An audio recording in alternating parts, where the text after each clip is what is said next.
For gamers short on time and even shorter on patience, this is the Busy Gamer Review. In this review, I'll be covering Clair Obscur Expedition 33. And I'm going to be calling it Expedition 33 for the rest of the video just to, save me some words. Now, I'm going to be upfront.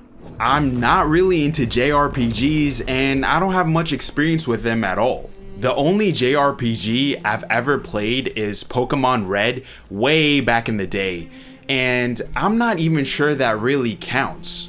With that being said, Expedition 33 created a ton of buzz last year and absolutely swept the Game Awards. On top of that, a subscriber actually recommended it to me, so I figured it was worth checking out. And I know you probably heard this a lot already, but wow.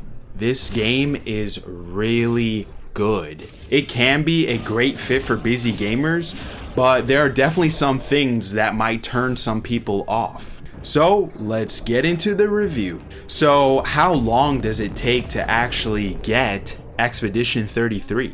Honestly, it does take some time to get into a good flow. Even though I'm not fairly familiar with JRPGs, the basics of the combat clicked fairly quickly. But what really took me time were understanding the unique mechanics of each character. There are multiple playable characters and each one plays very differently. When you unlock a new character, the game gives you a short tutorial explaining how they work, but for me, that wasn't quite enough. The first character you get to play as, Gustav, is pretty straightforward and the tutorial for him was actually pretty good. But for the other characters, I found it a bit more confusing and felt like the tutorials were too short. Maybe I just needed my handheld more, and I am pretty unfamiliar with JRPGs like I said, but for me, there was a layer of complexity that I was just missing from the tutorials. What helped me a lot was just looking up very basic guides on YouTube or Reddit. Nothing too deep, just explanations of how characters' abilities are meant to work together or how they actually work. I probably spent about 10 to 15 minutes doing this for each new character that was introduced. Honestly, I just wish the in-game tutorials were a bit better or a bit more simplified, or they spent a little bit more time explaining certain things, because once everything actually clicked, I felt like the systems weren't that complicated at all and was kind of confused on why I was even having a hard time grasping it.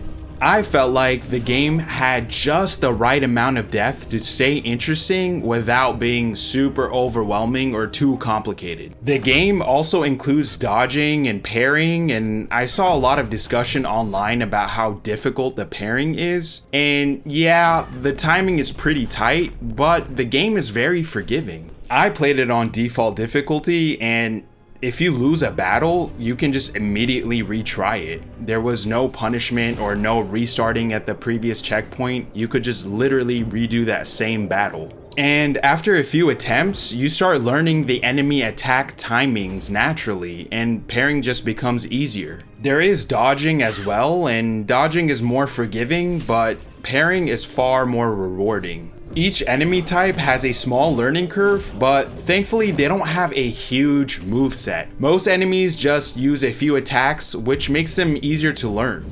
The bosses definitely use more variety of attacks, but on normal difficulty, they never felt unfair. Another thing I want to highlight is the first hour or so of the game is a bit slow and story heavy, but to me, the story was so engaging that I honestly didn't mind at all. There are several systems in the game, but honestly, they just felt really simple and really intuitive to understand. Another thing I would like to highlight is that there are new gameplay mechanics and new playable characters that continue to be introduced up to around 15 or 16 hours in the game.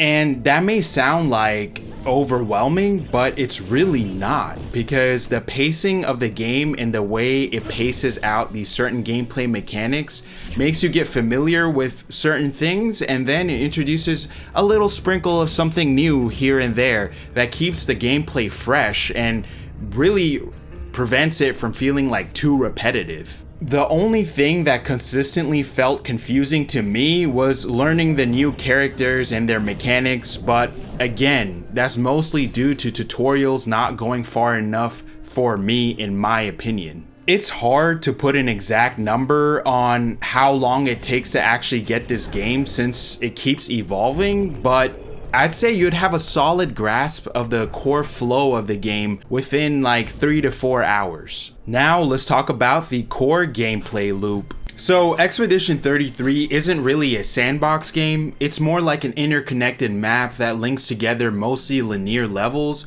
with some optional paths and side content, and the areas aren't huge, but there's enough room to explore and find optional bosses, weapons, and lots of rewards. The gameplay loop looks something like this. You encounter some enemies in battle, maybe do some platforming, find new weapons, equipment, or currency, rest at a checkpoint, fight more enemies, and usually the end of the level is where you'll have a boss fight with some additional cutscenes. The combat in this game is really good. Even though the game is turn-based, you're constantly engaged. There's dodging, parrying, aiming, shooting, and when you do an attack, like with a skill, you have certain quick time events as well. All of these little mechanics kept me on my toes, which I honestly didn't expect from a turn-based game. Getting your party perfectly in sync and watching the damage stack up is extremely satisfying. And I really like the boss fights too. I found them to be really good, and it was just really rewarding once I finally beat a boss, even though it may take me like 10 to 15 tries. Also, the checkpoints in the game aren't just save points. They also restore your health and items,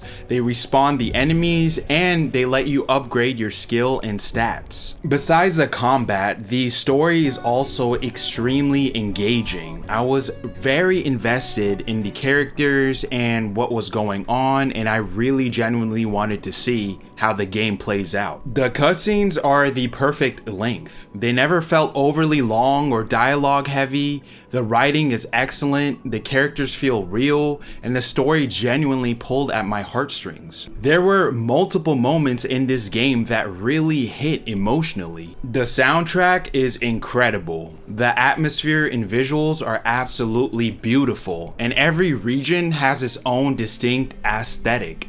One small downside is the game doesn't really have a mini-map, so I did get lost a few times, especially in one particular late game area, but I'm also terrible with directions in real life, so that one might be on me. So is an hour enough to have fun? Yes, an hour is perfect. In 60 minutes, you can experience the full gameplay loop, fight multiple battles, progress the story, and feel genuinely satisfied. I wouldn't recommend sessions shorter than an hour, but with 60 minutes, the game feels great. Now, how much progress do you actually make per session? You make quite a bit of progress in your play session. This game is stacked with progression systems and rewards. You are constantly being rewarded in this game, like no play session ever feels useless. Characters level up from the XP you get from battles, and each level up, characters gain 1 skill tree point for new abilities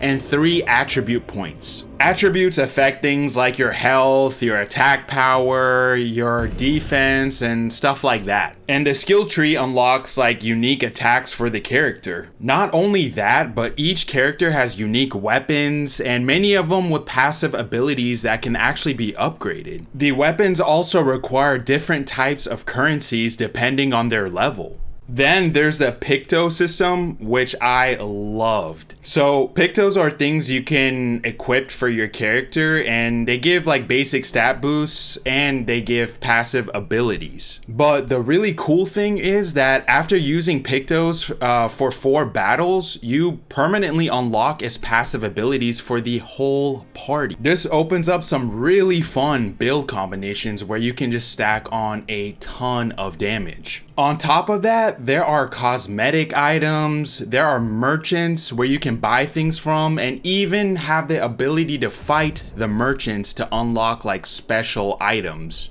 The game also rewards you with a lot of stuff for just some simple exploration. I felt like every play session, my brain was just getting flooded with dopamine and like it was just constantly rewarding me for playing the game. Now it's time for the bloat check. So how much of this game feels like busy work? Surprisingly, very little. There are collectibles, but I won't spoil them because it's kind of related to the story, and honestly, I think this is a game best experienced without knowing too much going in. You genuinely get good rewards for exploration, but I never felt forced to like hunt everything down. If I stumbled onto something, great. If not, no stress. Another thing I just want to quickly point out is that some of the optional bosses in this game are really hard. Like, I found them harder than even the main story bosses. The game took me about 35 hours to beat while doing some side content, which is pretty refreshing for a JRPG. So if you step away for a week, can you jump back in easily? Yes, absolutely. You may be a little bit rusty with pairing at first, but within like 15 to 20 minutes, you'll be back in the groove. The story is also very memorable and well paced, so it's really easy to pick back up without feeling lost. The replay value is also very strong. You can replay the game using different builds for your characters or using different characters for your party composition. You could also play with higher difficulties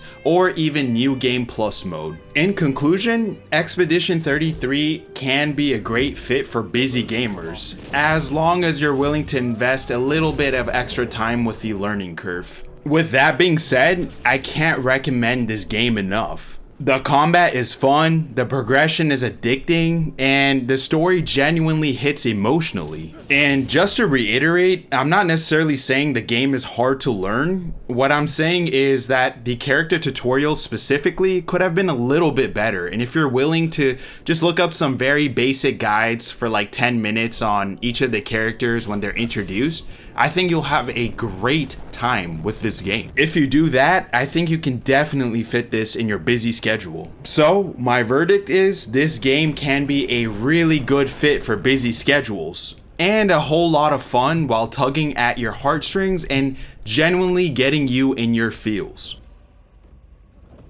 For those who come after.